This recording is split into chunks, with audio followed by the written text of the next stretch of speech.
Okay, once again, welcome to PVR's classroom.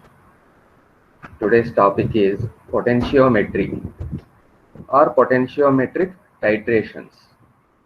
This potentiometric titrations is a part of electrochemistry 2 chapter, and this electrochemistry 2 chapter is meant for second year BSc students, that is you who are studying semester 4, and you people are students belonging to English medium stream.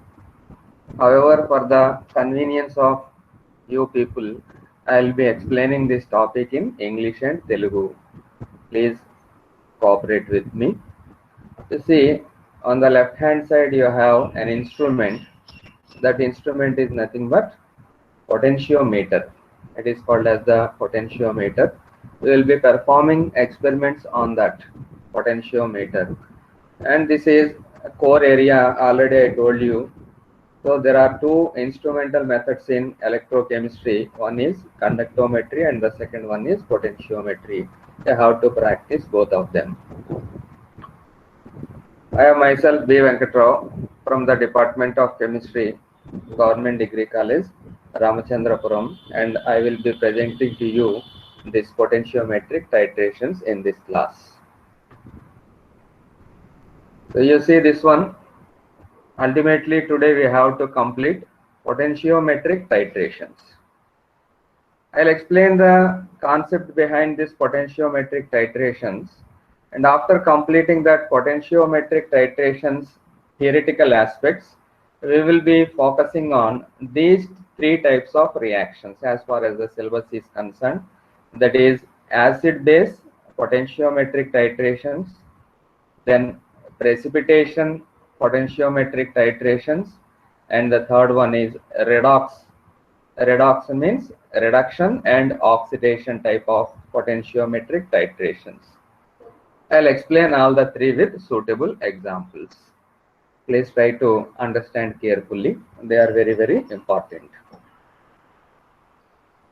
Potentiometric titrations. What is a potentiometric titration?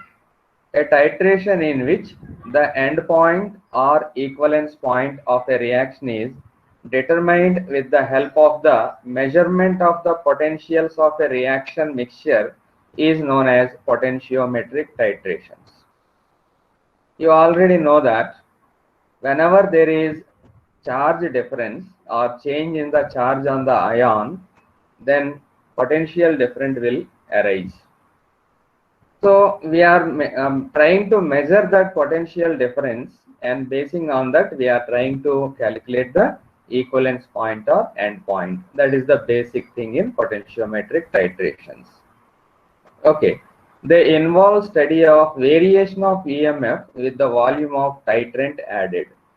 As usual, just like conductometric titrations, we will be taking one solution in the beaker, and into that we will be inserting electrodes, appropriate electrodes, and in the burette we will be taking another solution, and that solution which is taken in the burette will be dropped into this conical flask or beaker, whatever it may be, basing on the stipulated volume, and we will be continuously reading or noting down the EMF values.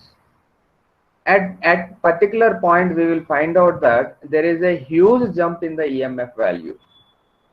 From that jump in the EMF value, we will come to the conclusion that the end point has occurred or equivalence point has been obtained by us, and that will be the reading which we are expecting or trying to find out. So this is the basic thing as far as potentiometric titrations are concerned. So ultimately what is our aim? Our aim is to find out the end point or equivalence point. Practical గా కూడా ఎలా ఉంటుంది చేసి చూపించడానికి try చేస్తాను virtual గా. అయితే conductometric titrations మీకు ప్రాక్టికల్ సిలబస్ లో ఉన్నాయి, కానీ పొటెన్షియోమెట్రిక్ టైట్రేషన్స్ యూజీ లెవెల్లో లేవు, ప్రెసెంట్ మీకు ఈ సంవత్సరం లేవు, కాబట్టి ప్రాక్టీస్ అవుతుంది, ఒకసారి చూద్దురి అని.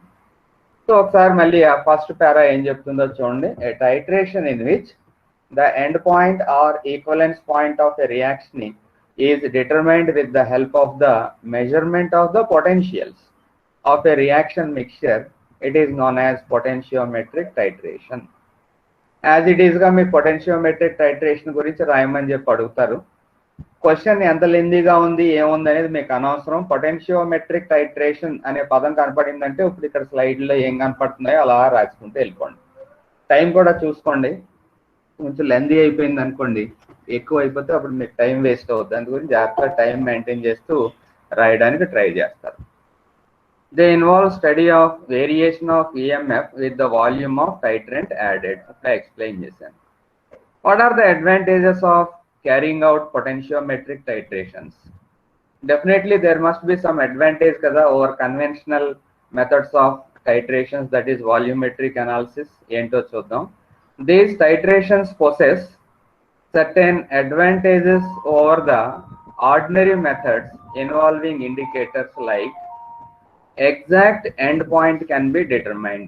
That is very important point. ఇప్పుడు వేరు పర్సన్స్ వాల్యూమెట్రిక్ అనాలిసిస్ చేస్తే కొన్ని సందర్భాల్లో రీడింగ్స్ మారుతూ ఉంటాయి. దాన్నే మనం పారలాక్స్ ఎర్రర్స్ అని చెప్పి అంటాం అనమాట. అంటే మనం చూసే హైట్ని బట్టి లేకపోతే అక్కడ ఈ మెనిస్కస్ని అర్థం చేసుకునే విధానాన్ని బట్టి రీడింగ్స్లో తేడా ఉంటాయి.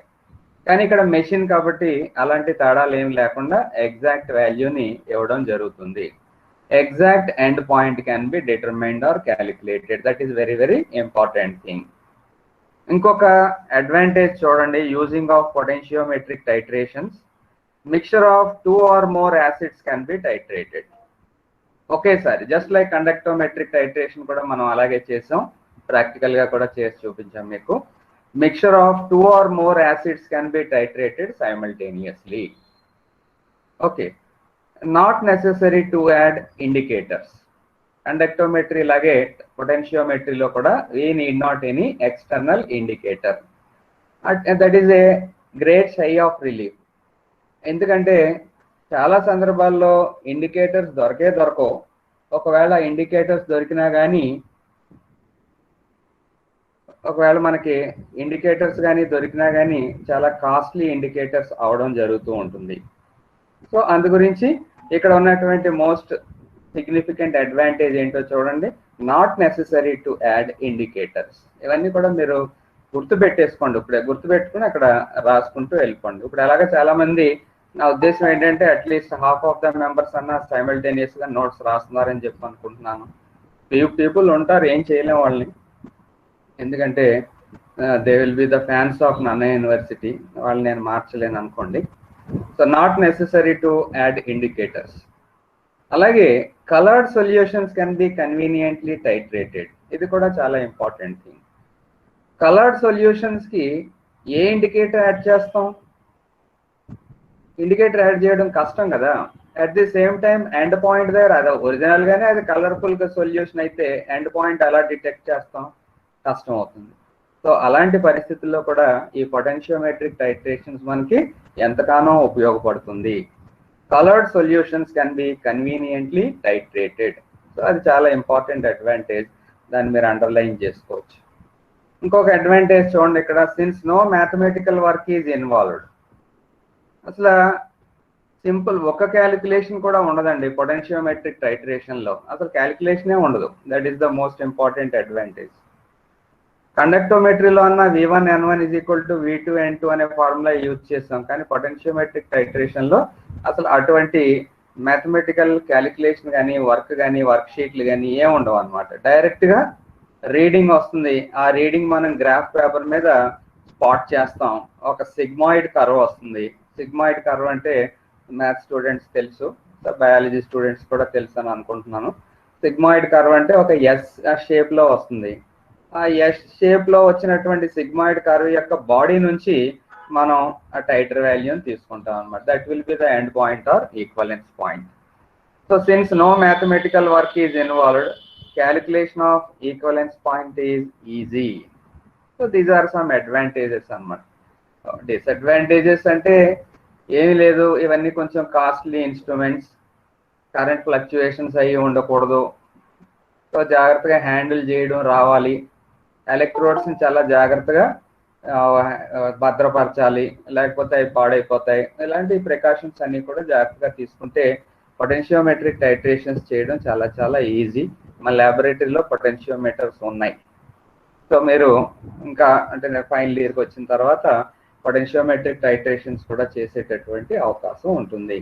So this is the basic concept regarding potentiometric titrations. Just now I was trying to explain, this is the schematic representation for potentiometric titration. It's only a beaker is there. Okay, beaker gani convenient ide beaker hai, conical flask ante in electrodes ayi pettalem kabatti beaker will be very very convenient. So volume మీరు decide చేసుకుంటారు. Beaker లో solution తీసుకుంటాం ఎలాగోను. ఆ solution తో పాటు inside this solution we will be dipping 2 electrodes. చూడండి, ఒకటేమో indicator electrode to study the potential difference and another one is calomel electrode, reference electrode. Calomel electrode గురించి మీతో మాట్లాడాను. సాచురేటెడ్ క్యాలమెల్ ఎలక్ట్రోడ్ ఏమో ఒకటి, ఇండికేటర్ ఎలక్ట్రోడ్ ఏమో ఒకటి ఉపయోగిస్తున్నాం. ఇండికేటర్ ఎలక్ట్రోడ్ ని క్యాలమెల్ ఎలక్ట్రోడ్ ని రెండాటిని కూడా పొటెన్షియోమీటర్ అని ఉంటుంది. ఆ పొటెన్షియోమీటర్ కి కనెక్ట్ చేస్తాం. మీకు డయాగ్రామ్స్ అవి చూపిస్తాను. పొటెన్షియోమీటర్ కి కనెక్ట్ చేస్తే అక్కడ పొటెన్షియల్ రీడింగ్స్ అన్ని కూడా డిజిటల్ ఫామ్ లో మనకి నెంబర్స్ వచ్చేస్తాయి, దాన్ని నోట్ చేసుకుంటాం. This is the burette part. Burette లో సొల్యూషన్ తీసుకుంటాం. ముందు ప్రీ డిటర్మైన్డ్ వాల్యూమ్ ఇందులోకి డ్రాప్ చేస్తూ ఉంటాం. డ్రాప్ చేస్తూ ఏం చేస్తాం అంటే పొటెన్షియోమీటర్ లో రీడింగ్ వస్తుంది, ఆ రీడింగ్ నోట్ చేసుకుంటాం. This is the magnetic stirrer. Magnetic stirrer facility ఉంటే మ్యాగ్నెటిక్ స్టరర్ యూజ్ చేస్తాం. అంటే బాగా కలవాలన్నమాట.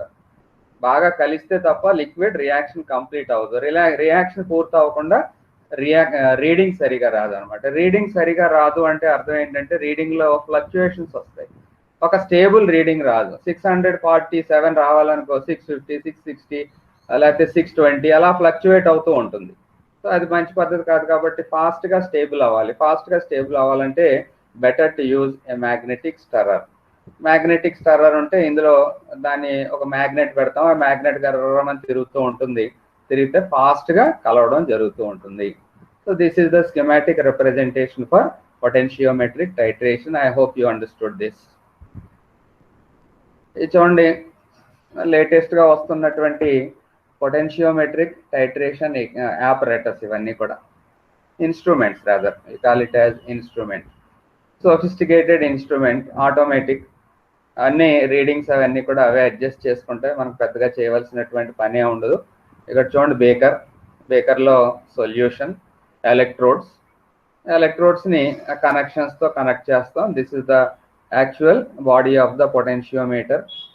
మీరంతా కూడా రీడింగ్స్ అన్ని కూడా సెట్ చేసుకుంటారు. ముందు సెట్ చేసుకున్న తర్వాత ఎక్స్పెరిమెంట్ కానీ స్టార్ట్ చేస్తే డైరెక్ట్గా డిజిటల్ ఫామ్లో మీకు రీడింగ్స్ వచ్చేస్తూ ఉంటాయి. ఇక్కడ చూడండి, ఆ రీడింగ్స్ మనం కంటిన్యూస్గా చేసుకుంటూ నోట్ చేసుకుంటూ వెళ్తాం. And this one is the potentiometric titration అంటాం. ఓకే, సో ఈ రకంగా ఉంటుంది పొటెన్షియోమెట్రిక్ టైట్రేషన్. మన ల్యాబొరేటరీలో ఎంత సోఫిస్టికేటెడ్గా ఉండవు, ఇంకాను టైం పడుతుంది. ఇవన్నీ కూడా ఫారిన్ కంట్రీస్లో ఉన్నటువంటి equipments. Okay, after discussing the principle of potentiometric titrations, I told you that I will be discussing 3 different types of titrations based on potentiometry. One is acid-base titrations, redox titrations, and precipitation titrations. Let us start with acid-base titrations. In this acid-base titration, very simple, a known volume of the given acid solution is taken in a beaker. Okay, beaker lo manam known volume, say for example 50 ml anukundam. So 50 ml of acid solution like HCl is taken in a beaker. Okay, ikkada an AZ and PT electrode are dipped in the solution. Appropriate electrodes, manam A electrode dip చేయాలి ఏంటి ఇవన్నీ మనం ఆలోచించక్కర్లేదు. ఆ machine తోనే అన్ని వచ్చేస్తాయి. Just electrode అని తెలిస్తే చాలు, దాన్ని అందులో డిప్ చేస్తాం. Dipped in the solution. Okay, next, this electrode is then connected to the calomel electrode through a potentiometer. అది కూడా ఎక్స్పెరిమెంటల్ సెటప్ లోనే పార్ట్ అయిపోతుంది. Electrode is then connected to the calomel electrode through a potentiometer అనేది దాని గురించి మనం వరి అక్కర్లేదు, అంతా కూడా సెటప్ అంతా సెట్ చేసే ఉంటుంది. Alkali solution is added from the burette. So burette లో ఆల్కలీ సొల్యూషన్ తీసుకుంటాం, ఎందుకంటే acid solution is taken in the beaker కాబట్టి. Alkali solution is added from the burette. The EMF of the cell at first increases gradually. ఇంకో ఈ graph చూడండి, sigmoid curve అని చెప్పి అన్నాను. ఇనీషియల్ గా గ్రాడ్యువల్ గా ఇంక్రీజ్ అవుతూ ఉంటుంది, జస్ట్ లైట్ గా ఇంక్రీజ్ అవుతుంది అనమాట. So after some time sudden గా ఇంక్రీజ్ అవుద్ది. చూడండి ఇక్కడ నుంచి ఏకంగా ఇక్కడ వరకు ఒకేసారి ఇంక్రీజ్ అయిపోయింది అనమాట. దాని నుంచి మనం సిగ్మాయిడ్ కర్వ్ నుంచి వాల్యూ కానీ ఫైండ్ అవుట్ చేసినట్టయితే that point is called as equivalence point. So equivalence point మనం ఇక్కడ మార్క్ చేసుకుంటాం. మార్క్ చేసుకుని వాల్యూమ్ ఆఫ్ NaOH ఎక్కడ వచ్చిందో దాన్ని ఫైండ్ అవుట్ చేస్తాం. దట్స్ ఆల్, అంతే అయిపోయింది. గ్రాఫ్ పేపర్తోనే పని, ఇంకా క్యాలిక్యులేషన్స్ ఏమీ ఉండదు. The EMF of the cell at first increases gradually and at the end point the rate of change of potential will be high. End point దగ్గర rate of change of potential will be high, ఎందుకంటే pH చాలా jump వస్తుంది కదా. చూడండి ఒక్కసారి pH ఎక్కడి నుంచి ఎక్కడ మారిపోయింది, HCl సొల్యూషన్ కాబట్టి 3 దగ్గర ఉంటుంది, ఒక్కసారి ఎక్కడికి వెళ్ళిపోయిందో చూడండి 12-13 దగ్గరికి వెళ్ళిపోయింది NaOH కాబట్టి. సో ఒక్కసారి షార్ప్ జంప్ వచ్చింది. So similarly potential jump will be there. The end point of the titration is then located by plotting EMF versus volume of NaOH. అంతే చేయాల్సింది. సో యాసిడ్ బేస్డ్ టైట్రేషన్స్ లో ఈ statement అంతా రాసి ఈ graph కూడా రాయడానికి ట్రై చేస్తారు మీరు, అంతే చేయవలసినటువంటి పని. So that is the potentiometric titration of acid and base. ఈ పని చేస్తే సరిపోతుంది. అలాగే another type of titrations which can be very conveniently carried out is redox titrations. Redox titration means the titrations involving both reduction as well as oxidation, or oxidation as well as reduction. So oxidation జరుగుతుంది ఒక దాంట్లో, ఇంకో దాంట్లోనేమో reduction జరుగుతుంది. So ఆ రకంగా redox titrations ని చాలా convenient గా పొటెన్షియోమెట్రీ ద్వారా మనం ఫైండ్ అవుట్ చేయొచ్చు, end point or equivalence point. చూడండి redox titrations. Titrations involving oxidizing agents and reducing agents can be titrated potentiometrically by using platinum electrode and calomel electrode. మీరు platinum electrode and క్యాలమెల్ electrode అని రాసినా పర్వాలేదు, రాయకపోయినా పర్వాలేదు, titrated పొటెన్షియోమెట్రికల్లీ అని చెప్పి వదిలేసినా సరిపోతుంది అనమాట. So titrations involving oxidizing agents and reducing agents can be titrated potentiometrically. The EMF of this electrode is determined by the activity ratio of the substance being oxidized or reduced. So అక్కడ ఆ substance లో changes వస్తాయి, oxidation state లో changes వస్తాయి అన్నమాట. దాన్నే మనం activity ratio అని చెప్పి అంటున్నాం. ఫర్ ఎగ్జాంపుల్ మోర్ సాల్ట్ తీసుకున్నాం అనుకోండి, more salt contains FeSO4. Of course FeSO4 complexed with ammonia అనుకోండి, that is a ammonium sulphate, that is a different story. ఆ ఫార్ములా మీరు తెలిసినటువంటిదే. FeSO4, in FeSO4 the oxidation state of Fe is +2. అది titration లో participate చేసింది అనుకోండి, it gets oxidized to give +3, that is Fe+3 గా oxidise అయిపోతుంది. therefore it acts as a reducing agent. చూడండి, since it itself gets oxidized, it is reducing the other substance.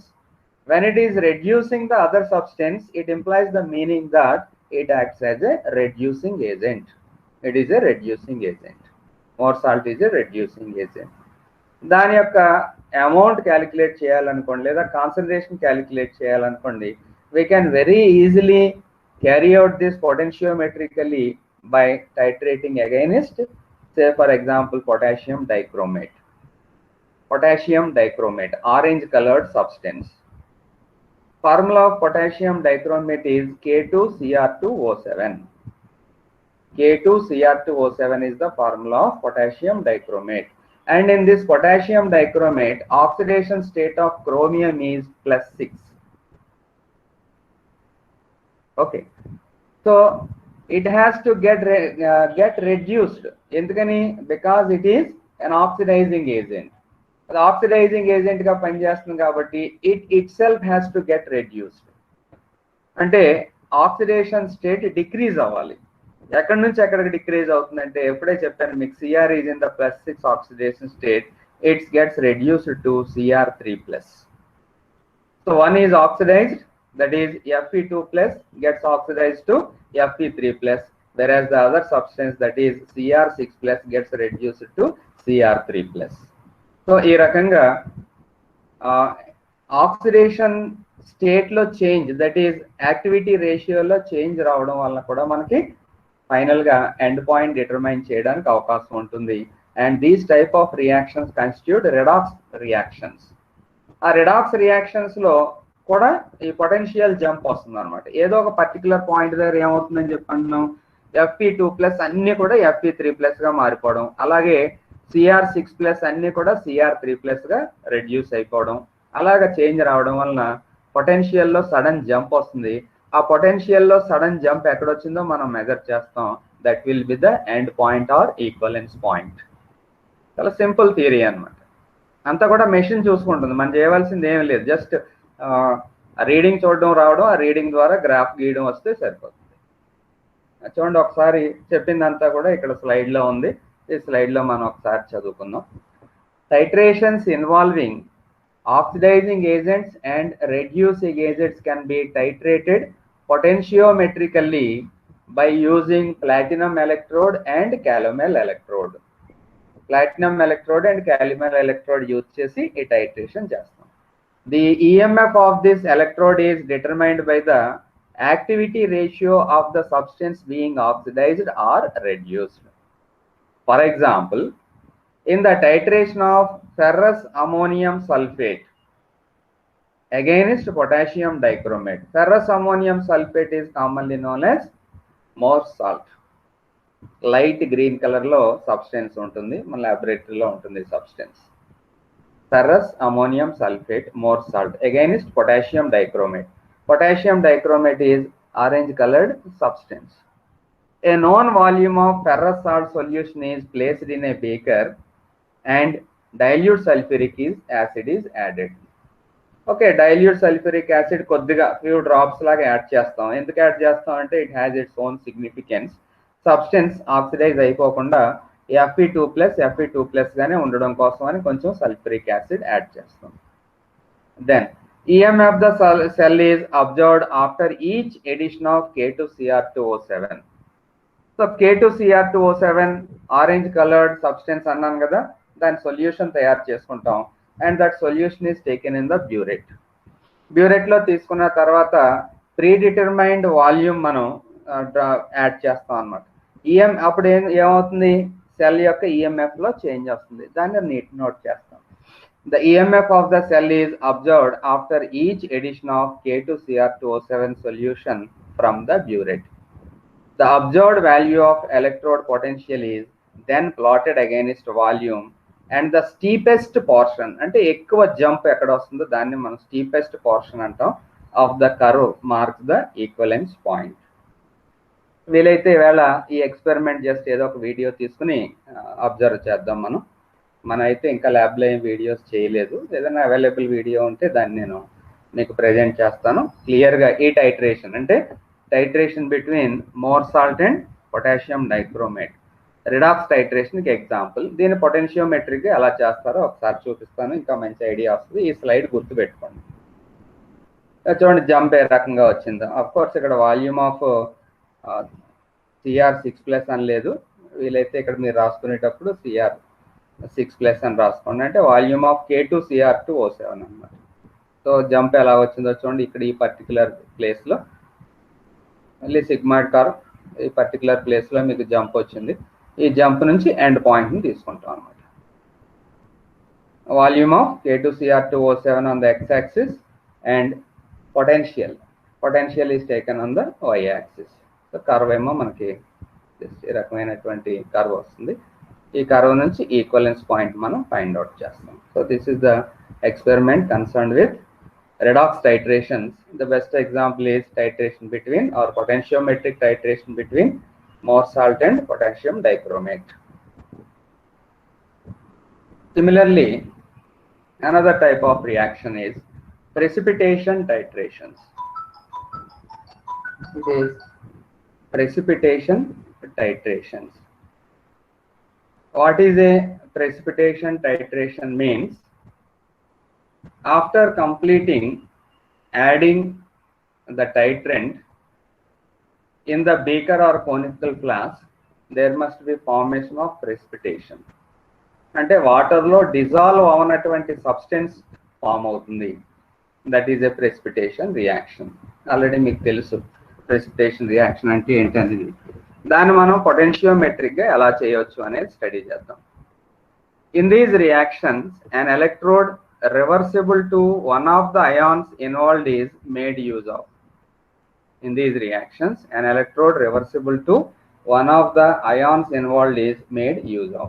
For example, in the titration of silver nitrate with sodium chloride, silver nitrate is AgNO3, it is reacted with NaCl. అప్పుడు ఏమవుతుందంటే AgCl precipitate form అవుతుంది. A silver electrode will show a sharp change in EMF when all the silver has been precipitated. ఉన్నటువంటి silver అంతా కూడా precipitate అయిపోయింది అనుకోండి, sharp change in the EMF value వస్తుంది అని చెప్తున్నాం మనం ఇక్కడ. If silver nitrate is placed in the burette, sharp change will be observed when all the chloride is precipitated. అంటే జస్ట్ ఏం తీసుకున్నాం కోనికల్ ఫ్లాస్క్ లో, బ్యూరెట్ లో ఏం తీసుకున్నాం అనే దాని మీద డిఫరెన్షియేషన్ వస్తుంది. దాని గురించి పెద్దగా వరీ అవ్వద్దు, మీరు ఏం తీసుకుంటే దాన్ని ఇక్కడ నోట్ చేస్తాం. This method is particularly useful in the analysis of solution containing chlorides, bromides and iodides. Chlorides, bromides and iodides ఉన్నటువంటి పరిస్థితుల్లో మనం ప్రెసిపిటేషన్ టైట్రేషన్స్ ని పొటెన్షియోమెట్రిక్ ద్వారా చాలా చాలా కన్వీనియంట్ గా హ్యాండిల్ చేయొచ్చు అనేది ఇక్కడ చెప్తున్నటువంటి విషయం. చూడండి, ఇక్కడ మనం వాల్యూమ్ ఆఫ్ AgNO3 అంటే బ్యూరెట్ లో ఏది తీసుకుంటే అది రాస్తాం, దాని ప్రకారంగా కర్వ్ ఏమొస్తుంది అనేది జస్ట్ అబ్జర్వ్ చేస్తాం. సేమ్ ఈ టైప్ ఆఫ్ కర్వ్స్ అవి వస్తాయి. This is the potentiometric titration అని చెప్పి పిలుస్తాం. So potentiometric titration is very very valuable in the hands of analytical chemist. Compulsory ఈ టైట్రేషన్స్ చేయాలి అంటే పొటెన్షియోమెట్రిక్ టైట్రేషన్స్ మనం ఎక్కువగా చూస్తూ ఉంటాం. సో ఇవ్వండి మనం చెప్పుకోవాల్సినటువంటి పొటెన్షియోమెట్రిక్ టైట్రేషన్స్ ఒకసారి మీకు మళ్ళీ చూపిస్తాను. పొటెన్షియోమెట్రిక్ టైట్రేషన్స్ లో ఏం చెప్తానని చెప్పన్నాను స్టార్టింగ్ లో, acid base titrations, precipitation titrations and redox titrations. So potentiometric titrations అంటే ఏంటో డిస్కస్ చేసిన తర్వాత ఇన్స్ట్రుమెంటల్ సెటప్ ఎలా ఉంటుందో ఎక్స్ప్లెయిన్ చేసి, acid base titrations curve explain చేశాను, రెడాక్స్ టైట్రేషన్స్ కర్వ్, అలాగే ప్రెసిపిటేషన్ టైట్రేషన్స్ గురించి మాట్లాడుకున్నాం. So this is electrochemistry topic. ఇప్పుడు ఎలక్ట్రోకెమిస్ట్రీ టాపిక్లో సిలబస్ అంతా మనం కవర్ చేసామా లేదా, ఇంపార్టెంట్ క్వశ్చన్స్ ఏం స్టడీ చేయాలి అనే యాంగిల్లో ఒక 2 minutes చూద్దాం. సిలబస్ కానీ చూసినట్టయితే స్టార్టింగ్ లో చెప్పాను మీకు, this is the syllabus meant for your examination. Single electrode potential, as we discuss. Sign conventions అంటే పాజిటివ్ సైన్ ఎప్పుడు యూజ్ చేస్తాం, నెగిటివ్ సైన్ ఎప్పుడు యూజ్ చేస్తాం ఫర్ రియాక్షన్స్. అలాగే రివర్సిబుల్ అండ్ ఇర్రివర్సిబుల్ సెల్స్ గురించి మాట్లాడుకున్నాం. Nernst equation, reference electrode. Under this reference electrode we studied standard hydrogen electrode and also calomel electrode. Then we touched upon indicator electrode, metal ion electrode, inert electrode and all those things. And after completing that, in the previous class we studied about electromotive force, and from that electromotive force determination of EMF we studied, and finally applications of EMF measurements also we completed in the previous class. And in today's class we studied about potentiometric titrations. This is the complete syllabus, 100% we were able to cover within a limited period of time, that too in detail with all the required paraphernalia. Now come to important questions. ఇది రాసుకోండి, స్లోగానే study చేస్తాను, బ్రీఫ్గా just outlines రాసుకున్నా సరిపోతుంది. Important questions దేని మీద మీరు stress చేయాలి, ఎందుకంటే ఎలక్ట్రోకెమిస్ట్రీ కంప్లీట్ అయిపోయింది, చాప్టర్ 1 అయింది, చాప్టర్ 2 కూడా అయింది. చాప్టర్ 1లో మీకు ఇంపార్టెంట్ క్వశ్చన్స్ చెప్పాను, రాయించాను కూడా ఎగ్జామినేషన్. ఇందులో కూడా ఇంపార్టెంట్ క్వశ్చన్స్ ఒకసారి చూడండి. Explain single electrode potential, half cell అనమాట, హాఫ్ సెల్ పొటెన్షియల్ అంటారు. పక్కన బ్రాకెట్లో అది కూడా రాసుకోండి కావాలనుకుంటే, హాఫ్ సెల్ పొటెన్షియల్ అని చెప్పి. So you are suppose to explain what is the meaning of single electrode potential. వీలైతే డయాగ్రామాటిక్ గా రాయడానికి ట్రై చేయండి. ఇంకో క్వశ్చన్ చూడండి, what is meant by reference electrode? What is meant by reference electrode? Give the construction of standard hydrogen electrode. మీకు compulsory reference electrode మాత్రం ఎట్టి పరిస్థితుల్లో వదలొద్దని చెప్పి అంటున్నాను కదా. రెఫరెన్స్ ఎలక్ట్రోడ్ లో రెండు ఉంటాయి. One is standard hydrogen electrode which is a primary standard electrode. Second one is calomel electrode. Compulsory calomel electrode కూడా ఫాలో అవుతారు. Give the description of calomel electrode. Okay, అది ఈజీగా చేయగలరు మీరు. క్యాలమెల్ అంటే మెర్క్యూరస్ క్లోరైడ్ అని చెప్పి అన్నాను. Deduce Nernst equation. Nernst equation deduce అన్నాం కానీ డెరివేషన్ అయ్యి ఏం లేవు, డైరెక్ట్ గా నెర్నస్ట్ ఈక్వేషన్ అంటే ఏంటి, వాట్ ఈజ్ ఇట్స్ రోల్, దేనికి దేనికి రిలేషన్షిప్ చెప్తుంది అనే విషయాన్ని ఎక్స్ప్లెయిన్ చేయగలిగితే paper valuer will feel very happy. Explain about the EMF measurement of a cell. అది మీకు ఎక్స్పెరిమెంటల్ గా చెప్పాను, దాన్ని మీరు బాగా ప్రాక్టీస్ చేయండి with diagram. Compulsory diagram. So మీరు వేసినటువంటి డయాగ్రాము రాసినటువంటి డిస్క్రిప్షన్ ఒకటే అయి ఉండాలి.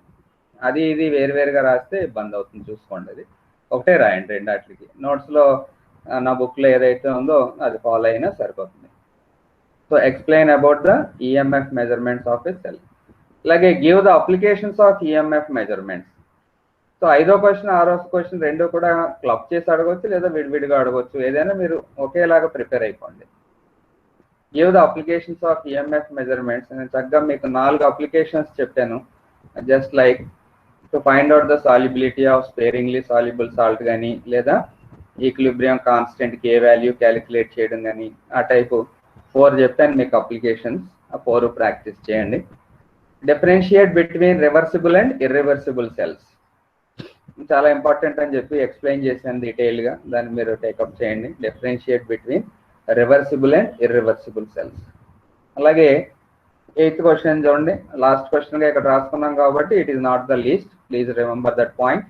Right a note on potentiometric titrations. ఈ క్లాస్లో మనం చెప్పుకున్నటువంటిది పొటెన్షియోమెట్రిక్ టైట్రేషన్స్ మీద మీరు కొంచెం ఫోకస్ పెట్టాలి. చాలా ఈజీ, ఇప్పుడే చూశారు మీరు. గ్రాఫ్ గీయడం, పక్కన స్టేట్మెంట్ రాయడం సరిపోతుంది. షార్ట్ నోట్స్లో metal ion electrodes, inert electrodes, indicator electrodes, ఇవి మనం నేర్చుకున్నటువంటి ఆస్పెక్ట్స్. ఇందులో ఇంకా మనం మిస్ అవ్వకుండా కంపల్సరీగా ఫాలో అవ్వాలి, నేర్చేసుకోవాలి అనే క్వశ్చన్స్ ఏమున్నాయి అని చెప్పి కానీ అడిగితే రిఫరెన్స్ ఎలక్ట్రోడ్స్ ఒకటి పెట్టుకోండి, 5 స్టార్ రేటింగ్ ఇచ్చుకోవచ్చు దానికి. Reference electrodes, potentiometric titrations, okay, అలాగే ఈఎంఎఫ్ మెజర్మెంట్స్ అండ్ అప్లికేషన్స్. ఈ 3 మాత్రం కంపల్సరీగా మీరు ఎట్టి పరిస్థితుల్లో మిస్ అవ్వకుండా ప్రాక్టీస్ చేయవలసినటువంటి అవసరం ఉంది. ఒకవేళ మీలో ఎవరన్నా కానీ తెలుగు మీడియంలో ఎగ్జామ్ రాసేవాళ్ళు కానీ ఉన్నారనుకోండి, వాళ్ళ కోసం ఈ స్లైడ్ కూడా పెట్టడం జరిగింది. నా బుక్లో ఆ పక్కన బ్రాకెట్లో ఉంది కదా, ఆ పర్టికులర్ సైడ్ హెడ్డింగ్ దగ్గర దానికి ఆన్సర్ ఉంటుంది అని చెప్పి అర్థం. విద్యుత్ రసాయన శాస్త్రం 2 అంటే మీరే కాదు, వీడియో బయట వాళ్ళు కూడా చాలా మంది చూస్తారు కాబట్టి అందులో తెలుగు మీడియం స్టూడెంట్స్ ఉండొచ్చు. తెలుగు మీడియం స్టూడెంట్స్ కానీ ఉంటే ఈ స్లైడ్ని వాళ్ళు యూజ్ చేసుకుంటారనే ఉద్దేశంతో ఇక్కడ ఇంక్లూడ్ చేశాను. ఏక ఎలక్ట్రోడ్ సక్మాన్ని వివరించండి, సింగిల్ ఎలక్ట్రోడ్ పొటెన్షియల్.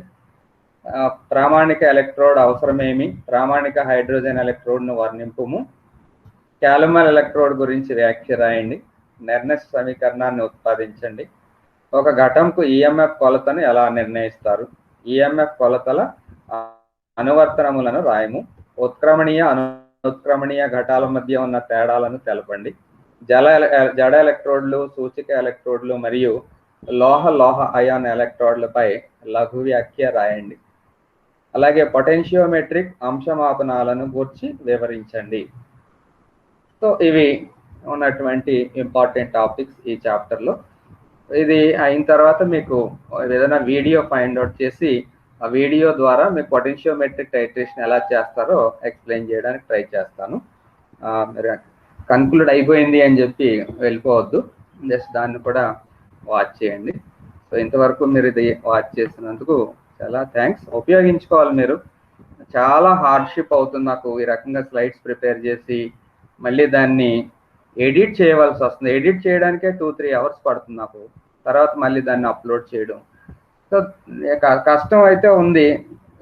ఫలితం రావాలి అంటే మీ రిజల్ట్ మీదే ఆధారపడి ఉంటుంది. సో మీరు కాంపిటేటివ్ బేస్లో మీరు కాంపిటేటివ్ ఎగ్జామ్ ప్రిపేర్ అవుతున్నాం అన్నట్టుగా మీరు ప్రిపేర్ అయితే నాకు కొంచెం హ్యాపీగా ఉంటుంది. Okay, best of luck. మీరందరూ కూడా ఎలక్ట్రోకెమిస్ట్రీ బాగా